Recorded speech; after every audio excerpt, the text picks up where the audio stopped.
Hello dear students, welcome back to Shanai academy Hindi. आज हम पढ़ेंगे चैप्टर नंबर 2 सूक्ष्म जीव मित्र एवं शत्रु, माइक्रो ऑर्गेनिज्म फ्रेंड एंड फोए। इसके कंटेंट्स देखिए।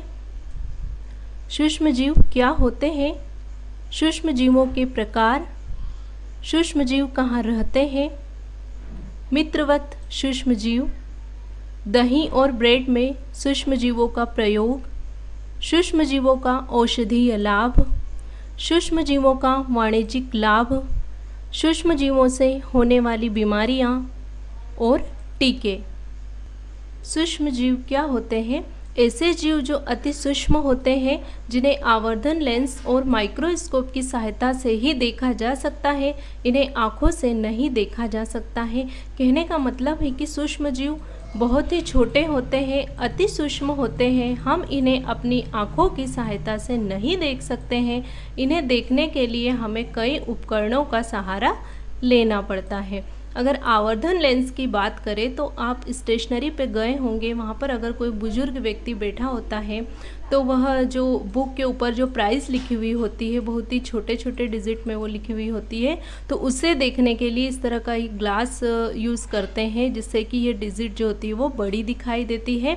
यही आवर्धन लेंस होता है। साथ ही अगर हम देखें तो बहुत कम सूक्ष्म जीव होते हैं जिन्हें हम आवर्धन लेंस की सहायता से देख सकते हैं। अधिकतर सूक्ष्म जीवों को हम माइक्रोस्कोप की सहायता से ही देख सकते हैं, यह आवर्धन लेंस की सहायता से नहीं दिखाई देते। नेक्स्ट हम देखें, अगर नेक्स्ट हो जाएगा सूक्ष्म जीव कहाँ पाए जाते हैं या सूक्ष्म जीव कहाँ रहते हैं। तो सूक्ष्म जीव हर प्रकार की परिस्थिति में पाए जाते हैं, यह हर प्रकार के वातावरण में रह सकते हैं।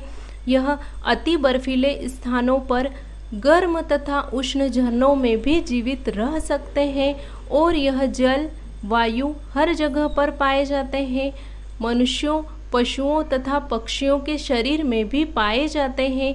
यानी कि जो माइक्रो ऑर्गेनिज्म होते हैं वह हर स्थान पर हर जगह पर पाए जाते हैं।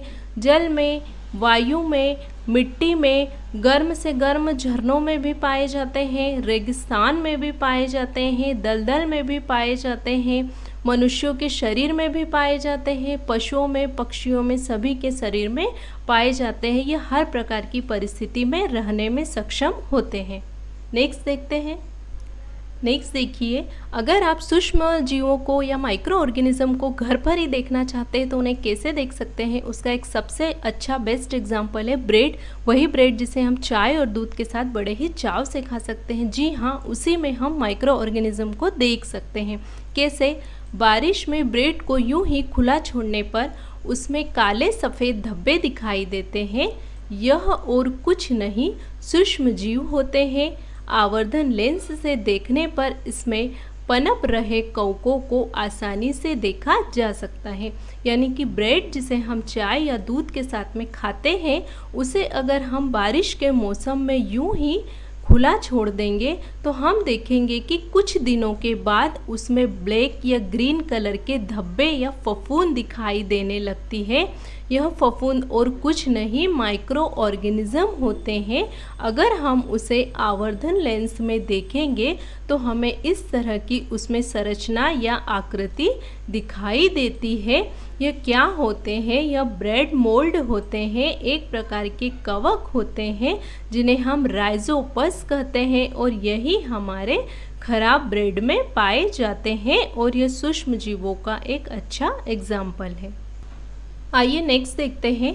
सूक्ष्म जीवों को 4 प्रमुख वर्गों में बांटा गया है। क्लासिफिकेशन ऑफ माइक्रो ऑर्गेनिज्म, ये कौन कौन से वर्ग हैं? जीवाणु, बैक्टीरिया, कवक, fungus, protozoa and algae. Micro organism एक कोशिकीय भी हो सकते हैं और बहुकोशिकीय भी हो सकते हैं। एक कोशिकीय यानी कि यूनिसेल्युलर में देखिए क्या क्या आ जाएगा। यूनिसेल्युलर में आएगा जीवाणु और शैवाल, और मल्टीसेल्युलर में आएगा कई शैवाल और कवक। यानी कि एक कोशिकीय में कुछ ही शैवाल होते हैं जो एक कोशिकीय के अंदर आते हैं, जबकि कई शैवाल या अधिकतर शैवाल जो होते हैं वह बहुकोशिकीय के अंतर्गत आते हैं। नेक्स्ट देखिए, नेक्स्ट देखिए, यहाँ पर हमने बैक्टीरिया की इमेजेस दिखाई हुई है। ये होते हैं हमारे बैक्टीरिया। अगर हम इन्हें माइक्रोस्कोप में जूम करके देखेंगे तो ये इस तरह से दिखाई देंगे। यह बैक्टीरियल कॉलोनी है जो माइक्रोस्कोप में देखने पर दिखाई दे रही है। नेक्स्ट देखिए, यहाँ पर हमने इमेजेस के थ्रू सूक्ष्म जीवों के सभी वर्गों को दिखाया गया है। ये हो जाएगा हमारा क्लेमाइडोमोनास। यह है क्लेमाइडोमोनास, यहाँ पर लिख लीजिएगा इसका नाम। यह है क्लेमाइडोमोनास। यह हो जाएगा हमारा स्पाइरोगायरा, इसका नाम भी लिख लीजिए। यह हो जाएगा हमारा स्पाइरोगायरा और यह आता है शैवाल वर्ग के अंतर्गत। यहाँ पर देखिए, यह है हमारा अमीबा और यह है पैरामीशियम और यह आता है प्रोटोजोआ वर्ग के अंतर्गत। नेक्स्ट इमेज देखिए, यह है राइजोपस यानी कि ब्रेड मोल्ड। ब्रेड मोल्ड जो कि ब्रेड के ऊपर पाया जाता है। सेकेंड हो जाएगा हमारा पेनिसिलियम, यानी कि जिससे कि एक्सट्रैक्ट निकाल करके पेनिसिलिन बनाई जाती है। पेनिसिलियम से ही पेनिसिलिन बनाई जाती है जो एक तरह से टीके के रूप में यूज़ किया जाता है, जो एक प्रतिजैविक होती है। यह हो जाएगा हमारा एस्परजिलस। यह तीनों ही कवक समूह के अंतर्गत आते हैं। नेक्स्ट हो जाएगा आपका वायरस यानी कि विषाणु। यह भी सूक्ष्म जीव होते हैं पर अन्य से भिन्न होते हैं, क्योंकि यह किसी परपोषी यानी पैरासाइट के बिना मृत अवस्था में होते हैं। जैसे ही यह किसी परपोषी में प्रवेश करते हैं, यह अपनी संख्या में वृद्धि यानी कि मल्टीप्लिकेशन करने लगते हैं। यानी कि जो वायरस होते हैं वह भी सूक्ष्म जीव ही होते हैं, पर यह सूक्ष्म जीवों से भिन्न होते हैं यानी कि अलग होते हैं। इसका क्या कारण होता है? ये जब तक किसी जीवित जीव से बाहर होते हैं, यह मृत अवस्था में होते हैं, यूं ही पड़े रहते हैं निर्जीव की तरह। लेकिन जैसे ही यह किसी मनुष्य में या किसी जानवर में इंटर करते हैं तो यह जीवित के समान लक्षण पैदा करने लगते हैं। यह तेजी से वृद्धि करते हैं, अपनी संख्या को बढ़ाते हैं, मल्टीप्लिकेशन करते हैं और उस एनिमल में या मनुष्य में बीमारियों को पैदा करने लगते हैं। इसीलिए यह जीव और निर्जीव के बीच की कड़ी होते हैं। आज तक यह समझ में नहीं आया है कि जो वायरस होते हैं वह जीवित होते हैं या मृत होते हैं। जब तक वह किसी जीवित जीव से बाहर होते हैं, मृत होते हैं, और जैसे ही किसी सजीव में एंटर करते हैं वह सजीव के समान लक्षण पैदा करने लगते हैं। वायरस का अगर एग्जाम्पल देखें तो करंट में आज के समय में सबसे अच्छा एग्जाम्पल है कोविड-19 का, जिसने पूरे वर्ल्ड में तहलका मचा रखा है। हर व्यक्ति उससे डर रहा है, कोरोना से घबरा रहा है। कोविड-19 या कोरोना भी एक प्रकार का वायरस ही है। अगर हम मास्क पहनेंगे, समय समय पर हाथ धोते रहेंगे तो हम पूरी तरीके से इससे बचे हुए रहेंगे। नेक्स्ट देखिए सूक्ष्म जीवों से होने वाले रोग, यानी कौन कौन से रोग हैं जो सूक्ष्म जीवों के द्वारा होते हैं। यहाँ देखिए जीवाणुओं से होने वाले रोग, इसमें हो जाएगा आपका टाइफॉइड, क्षय रोग और टिटेनस। टाइफॉइड जो कि गंदे पानी से या खराब भोजन से होता है। क्षय रोग जिसे हम टीबी भी कहते हैं, टीबी की बीमारी, इसमें जो पेशेंट होता है उसे बहुत अधिक खांसी आती है, वज़न कम हो जाता है। टिटेनस की बात करें तो टिटेनस में जो मांसपेशियां होती है उसमें बुरी तरीके से खिंचाव होता है, जबड़ों में खिंचाव होता है और बहुत ही कम समय में पेशेंट की मृत्यु हो जाती है। प्रोटोजोआ से होने वाले रोगों की अगर बात करें तो इसमें आ जाएगा आपका अतिसार यानी कि डायरिया। डायरिया में उल्टी दस्त लगते हैं, पानी की कमी हो जाती है। मलेरिया की अगर बात करें तो इसमें बहुत तेज़ी से ठंड के साथ में बुखार आता है। वायरस से होने वाले रोग यहाँ पर हो जाएगा आपका ज़ुकाम, जो कि कॉमन सर्दी खांसी या ज़ुकाम होता है वो हो जाएगा। आपका कॉमन नॉर्मल फ्लू हो जाएगा, खांसी हो जाएगी, पोलियो हो जाएगा जिसमें कि कमर के नीचे का जो भाग होता है वो पूरी तरीके से पोलियोग्रस्त हो जाता है, पैर जो होते हैं वो ख़राब हो जाते हैं, खसरा हो जाएगा, एड्स हो जाएगा। एड्स यानी कि जिसमें जो इम्यूनिटी होती है या रोग प्रतिरोधक क्षमता होती है वो बहुत कम हो जाती है, तेज़ी से पेशेंट का वज़न घटता है, वो कई प्रकार के रोगों से एक साथ घिर जाता है और अंततः उसकी मृत्यु हो जाती है। और सबसे बेस्ट इसका एग्जाम्पल है वायरस डिसीज़ का। यहाँ हो जाएगा आपका कोरोना वायरस या कोविड-19 हो जाएगा, जो कि बहुत ही तेज़ी से फैलता है एक व्यक्ति से दूसरे व्यक्ति में। नेक्स्ट हो जाएगा हमारा सूक्ष्म जीव और हम, यानी कि जो सूक्ष्म जीव होते हैं और हमारा क्या कनेक्शन होता है। तो जो सूक्ष्म जीव होते हैं वो कई जगहों पर हमारे लिए बेहद लाभप्रद होते हैं और कई जगह पर बहुत ज़्यादा हानिकारक होते हैं और हमें परेशान भी कर देते हैं। जैसे अगर भोज्य पदार्थों की बात करें तो सूक्ष्म जीव इसमें काफ़ी हेल्पफुल होते हैं, जैसे केक बनाने के लिए, खमन, ढोकला, इडली, बेवरेजेस बनाने के लिए यहाँ पर जो सूक्ष्म जीव होते हैं काफ़ी मददगार होते हैं, लेकिन ये हमें कई प्रकार की बीमारियां देकर हमें हानि भी पहुंचाते हैं। सूक्ष्म जीवों का उपयोग भोज्य पदार्थों में तथा पर्यावरण सुरक्षा में होता है, यानी कि भोज्य पदार्थों की हम बात कर चुके हैं, कई प्रकार के भोज्य पदार्थ बनाने में इसका उपयोग होता है। साथ ही पर्यावरण सुरक्षा की अगर हम बात करें तो जो सूक्ष्म जीव होते हैं वह जो जैविक पदार्थ होते हैं, जैसे जो सड़ा गला कचरा होता है, जो मृत जीव होते हैं, पत्तियां वगैरह जो होती है उन्हें अच्छी तरीके से अपघटित कर देते हैं, डिकम्पोज कर देते हैं और उन्हें उनके और सरल यूनिट में तोड़ देते हैं। इस तरीके से यह पर्यावरण को बचाने का काम करते हैं। नेक्स्ट देखिए, मित्रवत सूक्ष्म जीव, यानी कि जो सूक्ष्म जीव होते हैं किस तरह से हमारे लिए फ्रेंडली होते हैं। यहाँ पर देखिए कई सूक्ष्म जीव ब्रेड, केक, दही, अल्कोहल, फलों का रस आदि बनाने में उपयोगी होते हैं, क्योंकि यह किण्वन यानी फर्मेंटेशन प्रक्रिया द्वारा खमीर उठाने में मददगार होते हैं। यहाँ पर देखिए किण्वन क्या होता है उसे हम समझने की कोशिश करते हैं। यहाँ पर एक प्याला लिया है, उसमें हमने डो यानी कि आटा गूंथ कर रख दिया है और इसके अंदर हमने यीस्ट यानी कि सूक्ष्म जीवों को मिला दिया है। इसे कुछ समय तक हम यूं ही छोड़ देते हैं और फिर हम इसे देखते हैं तो इसमें क्या होता है कि जो मैदा है वो बहुत ज़्यादा फूला हुआ है। पहले यह इस तरह से नहीं था, जो प्याला था वो सिर्फ आधा था, लेकिन बाद में फर्मेंटेशन या किण्वन होने के बाद में यह प्याला पूरा भर गया है।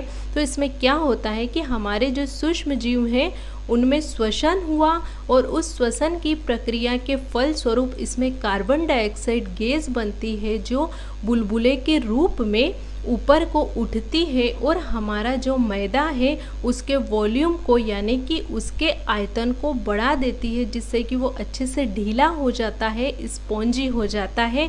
इसी को हम किण्वन या फर्मेंटेशन कहते हैं।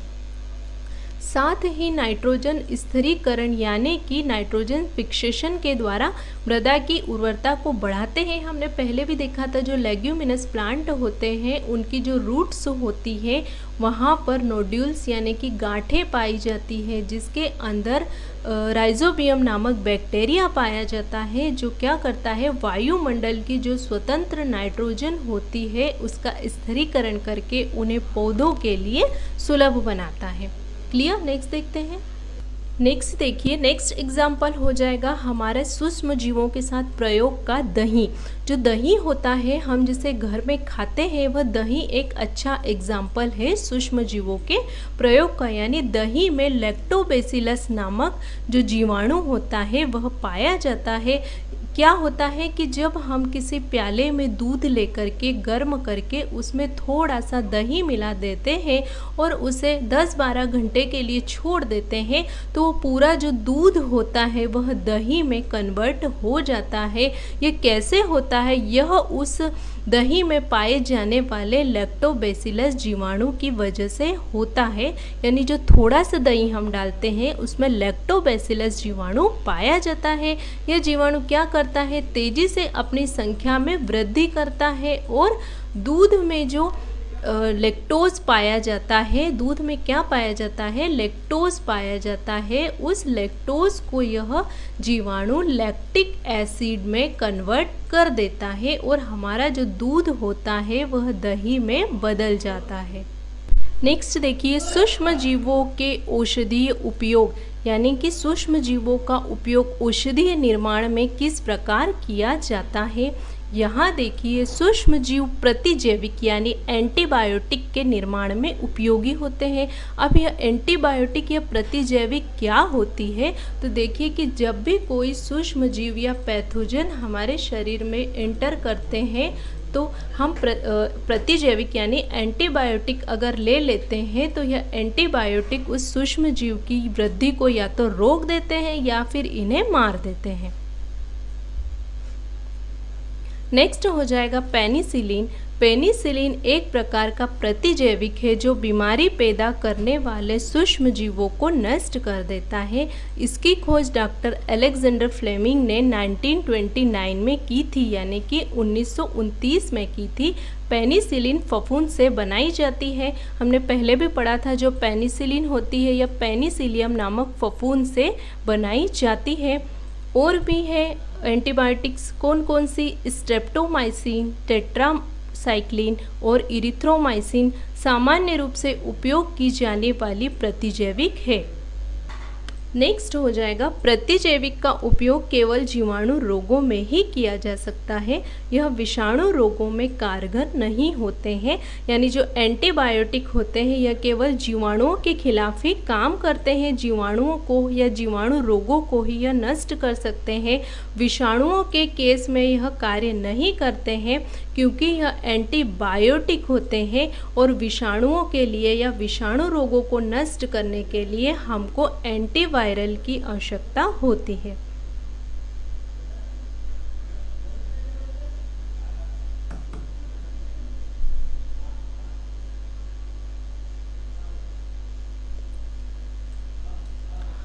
जो पशु होते हैं उनके आहार में भी प्रतिजैविक मिलाई जाती है, जिसका उपयोग पशुओं में सूक्ष्म जीवों के संचरण को रोकना होता है। यानी कि हमारे जो पशु होते हैं उनका जो चारा या आहार होता है उसमें कुछ मात्रा में अगर प्रतिजैविक मिला दी जाए तो क्या होता है कि उन पशुओं में सूक्ष्म जीवों से होने वाले जो रोग होते हैं वह नहीं होते हैं, उनसे उन्हें बचाया जा सकता है। कुछ पौधों को बीमारियों से बचाने के लिए भी प्रतिजैविक का उपयोग किया जा सकता है। नेक्स्ट देखते हैं। यहाँ पर देखिए हमने समझाने की कोशिश की है कि किस तरह से एंटीबायोटिक अस्तित्व में आई, किस तरह से एंटीबायोटिक का आविष्कार हुआ। सन 1929 में अलेक्जेंडर फ्लेमिंग जीवाणु रोगों से बचाव हेतु एक प्रयोग कर रहे थे। अचानक उन्होंने संवर्धन तश्तरी पर हरे रंग की फफूंद के छोटे छोटे बीजाणु देखे।